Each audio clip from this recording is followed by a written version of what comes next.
I'm sorry, my eyes is not good enough. Monsoor. All right. Okay.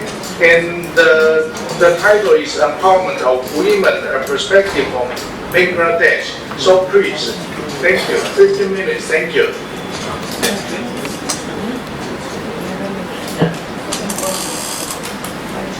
Present my paper, respected participants, foreign delegates, Professor Darren Messer, thank you everyone for providing me this opportunity. Empowerment of women and a perspective from Bangladesh. My PhD thesis was from patriarchy to gender equity. Gender equity was my notion when I said that it's not equality in all senses in Bangladesh, especially in family law, but it is equity where you give the rights which is there in family law. So you in other places, in labor law, in other laws, you give equality, but in family law there is equity, not equality. Next page. We know women want not only access to resources, but also control over them. They want not only to participate in decision making through quotas for women, but to do so with full rights as equal citizens, which my predecessor just said.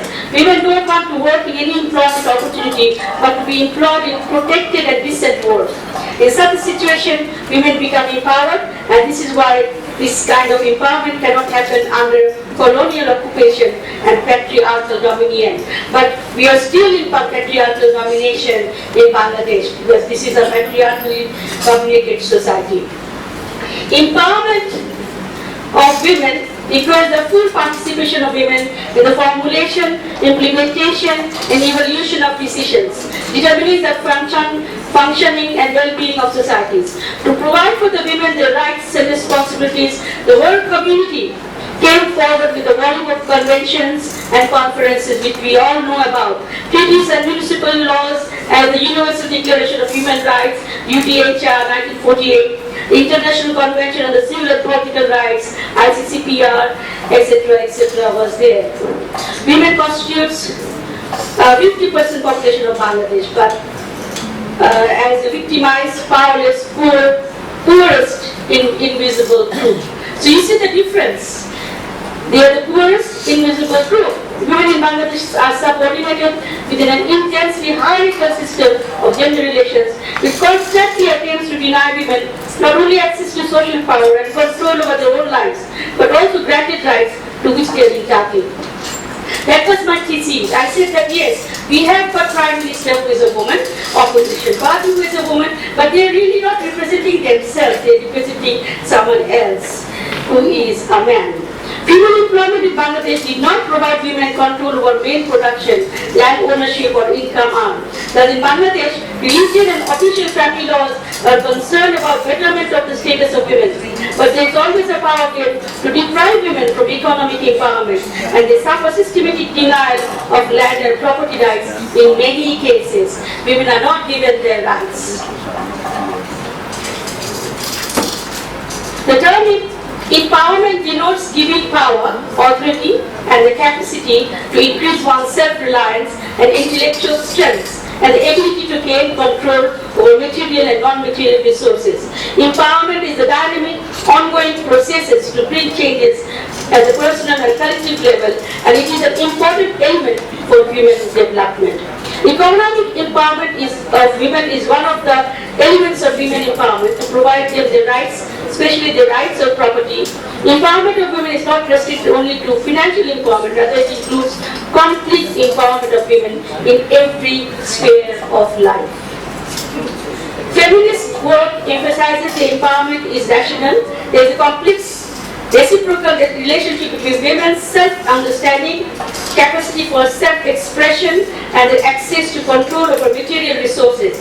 They should not be treated as fertility machines. They have only the goal and the purpose of reproducing. United Nations guidelines for empowerment of women describe 5 components: in defining women empowerment. Women's sense of self-worthing, the right to have and determine choices, the right to have access to opportunities and resources, the right to have the power to control their own lives, both within and outside the home, the ability to influence the direction of social change to create a more just social and economic orders nationally and internationally. Women's empowerment is not one-dimensional, not just access to finance. It encompasses access to social resources, removal of inequalities, which my predecessors already said, in India, in the family and social interaction, access to social, legal, political institutions, as much as access to labor market as well. Gender equality implies a society in which women and men enjoy the same opportunities, outcomes, rights and obligations in all spheres of life. Equality between men and women exists when both sexes are able to share equally in the distribution of power and influence, have equal opportunities for financial independence through work, through setting up businesses, enjoy equal access to education and the opportunity to develop personal ambitions. In Bangladesh, the laws and the policies seem quite adequate. I have gone through, my research is last 40 years is on family laws in Bangladesh, and I've seen that there are plenty of good laws. But what is the problem? The main problem is implementation. It is not enforced. In Bangladesh, the laws and the policies seem quite adequate theoretically, in a sense, until and unless they are fully implemented in practice, we cannot attribute them inadequate. Laws and policies are not strongly enforced and are not taken care of due to the lack of gender-sensitive mindset. So we really need gender-sensitive mindset. We need to change our attitude. That is the main thing of the dominant main portion of the society. The religion and the constitution of Bangladesh evidently guarantee certain rights of women, but the patriarchal understanding of the law continues the truth supremacy of patriarchal attitudes. So that is really my talk, and any question on that will be highly appreciated, because I work on gender last 40 years, and I say that we have the leaders who are women, but still not. We are not equal. We are not equal. We are not equal. Why we are not equal? Because that mindset did not change. The patriarchal attitude still persists, and we still nurture in our hearts that okay, women, they are less status. They don't have that status. They are not educated enough like men. So this attitude has to be changed. Unless this attitude is changed, women will not get their empowerment in Bangladesh. Thank you. Thank you very much, Professor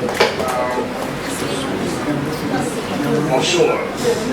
She is the former Dean Faculty of Law, University of Dhaka, Bangladesh, and thank you for your presentation. And she mentioned about education. Also, that is the community-based women empowerment project. I think is very important for us to know that. I mean, I'm going to collect the question, and after that, that presenter make the general comment of that.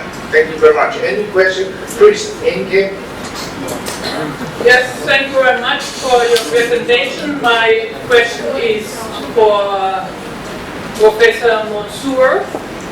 The question of process, both sides, the male and female, in some cases separate and later together. There is in some cases a new discrepancy developed, where the woman understands the empowerment model and the men are left behind without any information on empowerment, and they are also not empowered. So it is risky, as you can create family imbalance, and therefore maybe the divorce rate is higher, the tension within the family is higher. So it's very important to actually empower both sides. So not only woman, it's important both sides, the boy child, the girl child, the young lady, the young woman, the young man. That is very important, both sides, not one. Thanks. Thank you. Can I answer? No. let me collect the question. I mean, that's wonderful comment and the question. I mean, that's the both sides. That's the win-win game for gender equity. Please. Thank you very much for giving me the opportunity. I think it's a very good presentation, but we should talk with evidence-based. So in Bangladesh, I would like to give you some information, very important for all of you, those who come from outside Bangladesh. In Bangladesh, some changes has taken place. During the 70s, most of our women, they were secluded at home. They were not allowed to come out of their home. Later on, what happened, NGO started activities, their microcredit activities, and they organized women. And most cases, the rural women, 10, 15, they formed a group and they came out of their home. They are meeting every day, 10 days, 15 days, and they are trying to get microcredits. Some got microcredit, not all of them. But in terms of finance, in terms of per capita income, it's not a big change. But in terms of mobility, it's a big change. Those women are much more mobile. In terms of aspiration for better life, it's a big change. Those women, not 1, 2, or 3 million, 15 million women. They receive, many of them receive microcredit and they are waiting for microcredit or something, and they are talking about their own problem. And that created tremendous empowerment for them. And those women are dreaming for better life. They are aspiring better life. And what I believe, the aspiration for better life is the engine of development, not investment only. So these women are quite empowered, and as a result, there has been a tremendous change in Bangladesh. I will give you some statistics. In the year till 1990s, our girl child was less immunized, less received health services, less food for them. But now it has been a big change. Recent data, I am telling you, under 5 mortality for women per 1,000 is 27. For male, it is 32. That means very soon our female children will be, population will be higher than male population. Very soon. This is one change. Our education, our secondary, primary level education, women are much ahead. Only the tertiary level education, women are behind. But I am telling you my statistics in my university, in my class, 80% of women, only 20%. Last time only 2 male were. So we are heading towards a big change. And inequality is a big issue, it's a global issue. Why there is inequality? Highest inequality ever human being experienced. Because of human greed. We are guided by tremendous human greed that is responsible for this inequality, global level inequality, and then unrestricted human greed, unrestricted international interest, another responsible, and then the most important one, unrestricted example is USA, America first. Then the third thing is geopolitics, China. Knowing very well what is good and bad, but they are working against their conscience because they are greed, national greed. So thank you very much for giving me this time. Professor, and thank you for your comment. Yes, I'd like to make a comment, please. When you mentioned about the database, I believe that we need a database to persuade government in the society one thing, but in my country is a patriarchal society, and I was in Dhaka for 4 days, and this afternoon I found only 1 woman drive the car. I know, but most of them are men. So that's just like my country. I mean, that is patriarchal society. We still have a long way to go to achieve gender equity. So just like Inka said, men and women need to join hands together and go for it. Thank you, your comment. I want to make a comment, please. I know you raise your hand. I would like to give a chance to this lady, please. Okay, thank you. Let me know who you are. Thank you. I'm Taslima Monsoor, a professor of sociology, University of Rajshahi, Bangladesh. So empowerment is also my area of interest and research. I have carried out a study on the female teachers of my university that was 12 years back in 2007. And my title was, Can Education and the Higher Level of Income Bring About Highest Level of Empowerment? And my findings were that even though these women, they have the highest level of education and also they also get higher pay. So having these two conditions fulfilled, their empowerment level was not of the highest level. Most of them, their place was at the middle level. So as Aruna ma'am was saying, that we need also employment and so on. So I added employment and income to education in my research, and it was seen that these two do not ensure highest level of empowerment for women. Thank you. Will be empowered. Thank you so much. You all know that from the morning till now, this conference is being seen and participated not by the participants in this room only.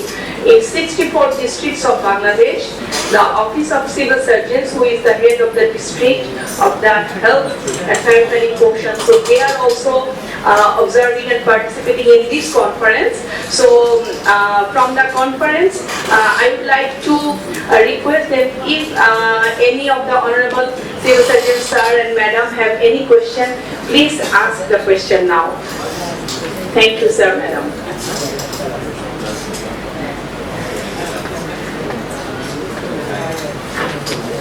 Okay, if we don't have a question, please, to presenters to answer our questions, please.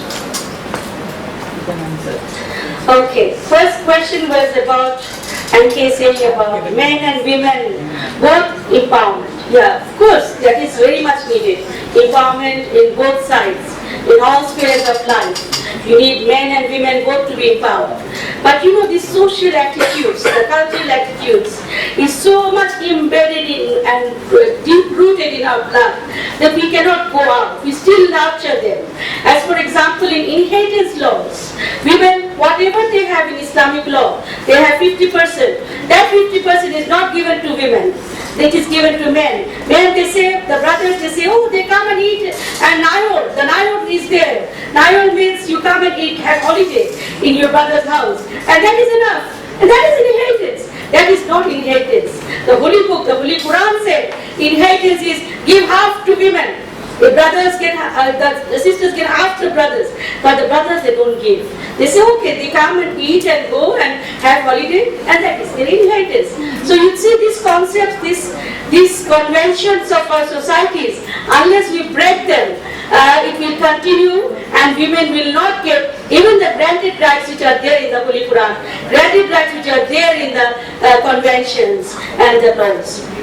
Regarding Professor Nia's question about microcredit, Grameen, they are giving microcredit from the 1980s, and we know women are being employed in the garment sector thoroughly, and they are getting paid. But who is taking the pay? The husband. And when they are taking loan, who is paying? The wife is paying, and the rag and the Grameen, they are taking even their roof. There was a study in School of Oriental and African Studies where I did my Ph.D. that they take away the roofs if they cannot pay of their house. So you see how they are being jeopardized. They are being jeopardized, they are being oppressed, women are being used not only outside the home but inside the home. So unless and until we voice out our demands, and we say that we want equality or equity in proper sense, we will go on. We will persist this dominance, and this dominance will go on. So patriarchy has to stop, and matriarchy has to begin someday in Bangladesh. As Begum Rokeya has said, that there will be a time when Begum Rokeya's dream will come true, and there will be matriarchal society. And matriarchal society, women will be all dominating the men. Thank you. And there is promotion. The May I woman can request get it. Civil Servant Madam, anyone of you, if you want to ask any question or want to give any comments, the floor is open now. We are thankful to you very much that from the very beginning of this conference today, you are connecting with us. So would you please ask any question or want to give any comments, Sarah Madam? Any comments? No? Even if we have to get a child, we can get it from our own. Well, you can say it. We need not get it from Sure, I want to share the Bangladesh or Bangladesh. A lot of development has been occurred in the context of Bangladesh as because of the gender issue. You know, in our country, around 30 years, the Honorable Prime Minister we are having from the people. We have the female speakers in our country. You know, we have the Major General and the out of 64 civil surgeons at present, we are around 20 civil surgeons from the female. In the context of the local government of Bangladesh, the present government has introduced that in every ward there are the female members. In the Upazila level, there is on female vice chairman. So in the local government, we are empowered, the females are empowered officially, institutionally. And also in the context of the educational level, in the medical college, more than 60% females are enrolled since last 10 years. And even in the general university, more than 50%, around 50% female students. The female students are being supported financially by the government, present government, since long before. And after 12th class, they get education. So it is the empowerment and the supporting by the government. And the widows get the financial support from the government. And also the mother gets the stipends of the students. And the students goes directly to the account of the mother, not to the father. So these are achievement and effort by the government for female empowerment. And also you see the teaching staff. So I think the governments around 8% are female workers. So they are generating. So people are empowered. The country is institutionalized. So the matter is to acknowledge the things. Thank you very much. Thank you for your comment. Thank you. So we'll go back to the first one. So, is there any further questions or comments? So no okay. So first question. Okay. So any question from the civil surgeon? So we did not have any comments from their side. So the first presenter, do you want to? Okay. Okay. We are so we do not have any further question and comments. Thank you so much. Actually, gender issue is a never-ending discussion issue. So, but we have seen that in everywhere gender issue is being talked in largely. So discussion starts. So it's good that we will continue the discussion after this conference also. So thank you so much to the presenters. It was very nice and deep presentation. We had a lot of thinking process in our mind. So thank you to our chair and thank you to the presenters. Now I would like to request our chair to receive the memento from the organizing committee. Sir, may I request you to